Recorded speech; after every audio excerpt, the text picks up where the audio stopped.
wabarakatuh. Bismillahirrahmanirrahim. Alhamdulillahi rabbil alamin. Wassalatu wassalamu ala rasulillah wa ala alihi wa sahbihi ajma'in, wa ba'du. Sahabat dan saudara-saudara sekalian, alhamdulillah, pada kesempatan kali ini kita bisa melanjutkan pengajian kitab Al-Hikam ini. Mudah-mudahan kita diberikan ilmu yang bermanfaat fid dini wad dunya wal akhirah. Amin. Saudara dan sahabat-sahabat sekalian, marilah kita masuk pada kata hikmah yang selanjutnya, yaitu kata hikmah yang keempat.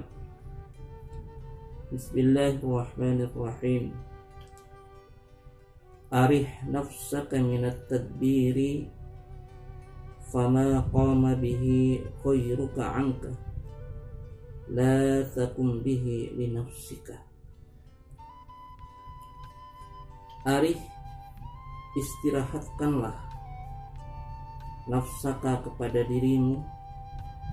Arih, hendaklah mengistirahatkan kamu nafsaka kepada dirimu minat tadbiri, dari tadbir.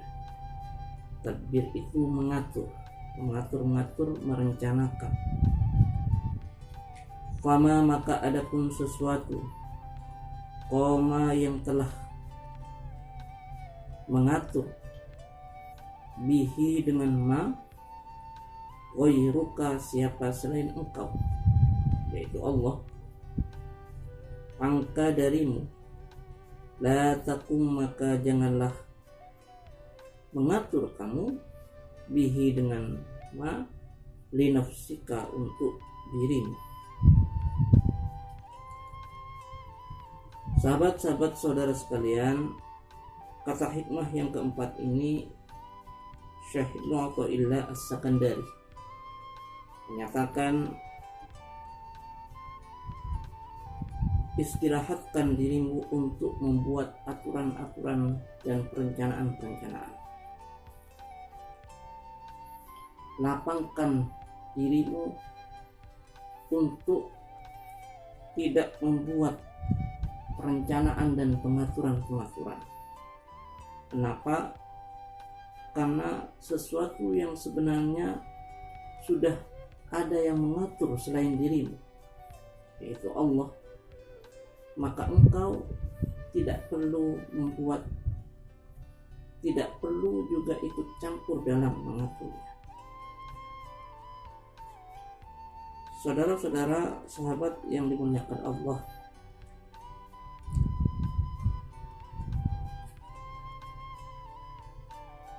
kata at-tadbir di sini bermakna takdiruka syu'unan takumu 'alaiha fil mustaqbal.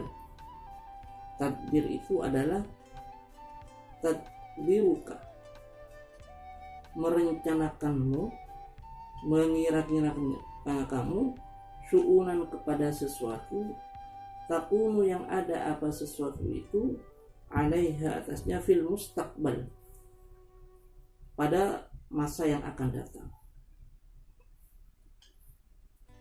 Jadi kata hikmah yang keempat ini menyatakan bahwa kita sebagai seorang hamba Allah Subhanahu wa ta'ala kiranya tidak perlu membuat perencanaan-perencanaan dan pengaturan-pengaturan sesuatu yang belum terjadi, sesuatu yang akan terjadi masa datang.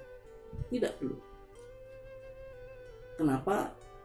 Karena sebenarnya Allah Subhanahu wa ta'ala yang telah membuat perencanaan-perencanaan dan aturan-aturan itu, maka kita tidak perlu juga membuat aturan dan perencanaan. Itu karena ma yudabbiruhul abdu, ma, adapun sesuatu, yudabbiruhu, yang mengaturhu kepada ma, al abdu, siapa seorang hamba. sesuatu yang diatur oleh seorang hamba, sesuatu yang direncanakan oleh seorang hamba itu la yakunu, tidak akan terjadi minhu darinya, illa kecuali ma sesuatu yang sesuai billahi ta'ala, dengan kehendak Allah subhanahu wa ta'ala. Jadi segala sesuatu yang direncanakan oleh seorang hamba, segala sesuatu yang direncanakan oleh seorang makhluk, yang direncanakan kita, hal itu tidak akan terjadi manakala sesuatu itu tidak sesuai dengan apa yang dikehendaki oleh Allah Subhanahu wa taala. Sehingga kemudian kita tidak perlu membuat aturan-aturan atau perencanaan-perencanaan yang itu sebenarnya sudah diatur dan direncanakan oleh Allah Subhanahu wa taala. Maka itu bunyi tadi, arif nafsak, istirahatkan dirimu anit tadbir, dari merencanakan, mengatur. Wa maqama bihi, maka sesuatu yang sebenarnya sudah diatur oleh selain kita, yaitu Allah, sesuatu yang sebenarnya sudah direncanakan oleh Allah, maka kita tidak perlu merencanakannya. Sahabat dan saudara yang dimuliakan Allah, tadbir, yaitu membuat perencanaan ini, dibagi menjadi dua. Ada at-tadbirul mazmum, yaitu perencanaan yang dicela oleh Allah, perencanaan seorang hamba yang dicela oleh Allah. Kemudian yang kedua, at-tadbirul mahmud, yaitu perencanaan seorang hamba yang hal itu dipuji oleh Allah Subhanahu wa taala. Nah, saudara-saudara, yang dilarang di sini adalah at-tadbirul mazmum, segala perencanaan seorang hamba yang itu dicela oleh Allah. Apa itu? Yaitu at-tadbirul mazmum, perencanaan yang tercela itu, kullu tadbirin, ialah setiap perencanaan, yub'iduka, yang menjauhkan dirimu, au yuhjibuka, atau menghalangi dirimu, anillahi, dari Allah Ta'ala. Jadi perencanaan yang dicela oleh Allah Subhanahu wa Ta'ala adalah setiap hal yang direncanakan di mana perencanaan itu dapat menjauhkan kita dari Allah Subhanahu wa Ta'ala, atau perencanaan itu dapat menghalangi diri kita dari Allah Subhanahu wa Ta'ala. Apa contohnya? Di sini dirinci, ada beberapa contoh perencanaan seorang hamba yang itu dicela oleh Allah Subhanahu wa Ta'ala. Yang pertama, tadbiru syai'id diniyan au dunyawiyan ma'al jasmi wat tasmim, yaitu tadbiru syai'in, merencanakan sesuatu, diniyan, yang sesuatu itu bersifat agama, au dunyawiyan, atau bersifat dunia, ma'al jasmi, beserta memastikan, wat tasmimi, dan memastikan. Jadi merencanakan sesuatu, baik sesuatu itu adalah hal-hal yang mencangkut perkara agama ataupun perkara dunia, tetapi perencanaan itu kemudian disertai dengan perasaan memastikan, tanpa ada ucapan insya Allah, tanpa ada penyertaan masyiatillah di situ. Misalnya kita merencanakan besok ini, saya besok akan mengadakan pengajian ini, saya besok begini. Apapun perencanaannya, apakah itu dalam hal-hal agama ataupun dunia, ketika kemudian itu dipastikan tanpa menyertakan kata insya Allah, jadi tanpa ada keyakinan bahwa dengan adanya masyiatillah, kehendak Allah, maka ini adalah termasuk tadbir mazmum, perencanaan yang dicela. Saudara-saudara yang dimuliakan Allah, Kemudian contoh yang kedua termasuk dari at-tadbirul madmum, perencanaan yang dicela oleh Allah Subhanahu wa taala. Yang kedua adalah tadbiru syai'in, yaitu merencanakan sesuatu dinian yang bersifat agama. Karena ada apa sesuatu itu au dunyawiyan, atau bersifat duniawi. Merencanakan sesuatu yang bersifatnya agama atau dunia, ma'al i'timadi, beserta al-i'timadi, bersandar, bihaulihi, dengan kekuatan dirinya, wa quwwatihi, dan kekuatan dirinya. Jadi seorang hamba, seorang makhluk merencanakan sesuatu, baik sesuatu itu bersifat dunia ataupun agama, tetapi perencanaan itu kemudian di dalam hatinya disandarkan dengan kekuatan di semata-mata dirinya sendiri, tidak menyandarkan kepada kekuatan Allah Subhanahu wa taala. Jadi yakin bahwa perencanaan yang dia lakukan itu akan bisa terjadi dengan kekuatan dirinya, semata-mata dengan kekuatan dirinya. Ini adalah perencanaan yang juga dicela oleh Allah Subhanahu wa taala. Kemudian yang ketiga adalah termasuk dari at-tadbirul mazmum, perencanaan yang dicela oleh Allah adalah tadbiru syai'in diniyan kana aw dunyawiyan ma'a tadyi'il wajibati, yaitu yang nomor tiga, tadbiru syai'in, merencanakan sesuatu dinian yang bersifat agama, karena ada sesuatu itu au dunyawiyan, atau bersifat dunia, ma'a tadyi'il wajibati, beserta menyia-nyiakan al-wajibati, kewajiban-kewajiban.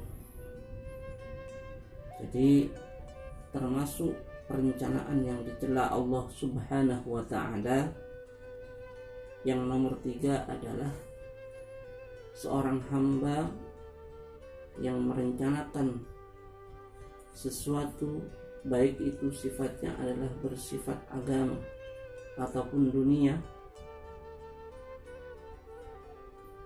kemudian sesuatu yang direncanakan itu berdampak pada tersia-sianya sebuah kewajiban. Satu contoh misalnya, orang yang terlalu asyik rapat, misalnya rapat takmir masjid atau takmir ketua panitia pengajian, atau rapat yang sifatnya dunia, meskipun itu rapat takmir, rapat pengajian, tetapi karena terlalu asyik sampai melupakan ketika waktu sholat sudah tiba, lupa, sampai melewati, tidak mengindahkan waktu-waktu wajibnya sholat. Nah, ini adalah termasuk perencanaan yang tercela. Dia merencanakan sesuatu meskipun itu adalah perkara agama, tetapi karena terlalu asyik dia juga menyia-nyiakan kewajibannya. Ini termasuk perencanaan yang dicaci, perencanaan yang dicela oleh Allah. Kemudian yang keempat, tadbiru syai'in minad dunya lid dunya, yaitu merencanakan sesuatu yang sesuatu itu adalah sifatnya duniawi, lid dunya, untuk dunia, kal iktisar, seperti ingin memperbanyak harta, wal iftikhar, dan berbangga-bangga. Yang keempat ini orang yang berencana hanya ingin menumpuk harta, memperbanyak harta. Tujuannya juga adalah untuk al-iftikhar. Ini juga perencanaan yang dicela oleh Allah Subhanahu wa taala. Kemudian yang kelima, tadbiru syai'in, sesuatu minad dunya al-halali, dari itu sifatnya adalah dunia, sesuatu itu juga sesuatu yang halal, ma'al istimta'i yang disertai niatan untuk bersenang-senang. Jadi merencanakan sesuatu yang sifatnya duniawi, sesuatu itu adalah sesuatu yang diharapkan,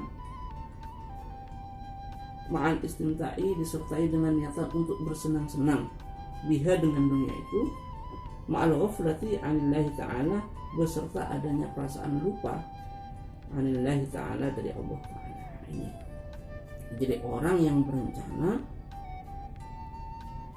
berencana untuk mendapatkan dunia yang halal, dan dia berencana untuk bersenang-senang dengan dunia yang sudah akan dimiliki itu, tetapi di situ kemudian ternyata dunia yang halal itu yang kemudian dia jadikan sebagai alat untuk bersenang-senang itu menyebabkan orang itu lupa kepada Allah Subhanahu wa taala. Nah, ini termasuk adalah perencanaan yang dicela oleh Allah Subhanahu wa taala. Kemudian yang terakhir, yang keenam, termasuk at-tadbir madmum, perencanaan yang dicela oleh Allah Subhanahu wa taala adalah at-tadbiru bitahsili ma'siyatin. At-tadbiru bitahsili ma'siyatin yaitu merencanakan. At-tadbiru merencanakan bitahsili ma'siyatin dengan menghasilkan maksiat. Apa contohnya? Qata'ati ma'ariyai, seperti melakukan ketaatan ma'ariyai disertai dengan sifat riya, ingin dipuji. Misalnya ada orang berencana di dalam hatinya, besok saya akan melakukan sholat, nanti suara saya ketika membaca Al-Quran akan saya perpindah supaya kemudian terdengar asik, terdengar enak oleh jemaah, terdengar enak. Nah, ini adalah merupakan ketaatan. Dia berencana melakukan ketaatan tetapi disertai dengan perasaan riya. Besok saya akan bersedekah, biar kemudian sedekah ini akan saya perbanyak dan akan saya undang orang-orang supaya nanti saya kelihatan orang yang dermawan. Nah, ini adalah dia melakukan perencanaan melakukan ketaatan tetapi disertai dengan kemaksiatan. Kenapa? Karena adanya sifat riya di dalam dirinya itu. Nah, ini juga termasuk kategori at-tadbir madmum, perencanaan yang dicela oleh Allah Subhanahu wa taala. Saudara-saudara sahabat sekalian, jadi itulah beberapa kriteria daripada perencanaan yang dicela oleh Allah Subhanahu wa taala yang itu tidak boleh dilakukan oleh seorang hamba. Yang pertama adalah merencanakan sesuatu yang sifatnya dunia ataupun agama dan dunia, tetapi perencanaan itu disertai dengan perasaan memastikan tanpa menyandarkan kepada masyiah Allah, tanpa ada kata-kata insya Allah di situ. Yang kedua adalah merencanakan sesuatu yang sifatnya agama ataupun dunia, kemudian perencanaan itu bisa hanya semata-mata disandarkan dengan daya dan kekuatan dirinya, bukan daya dan kekuatan Allah.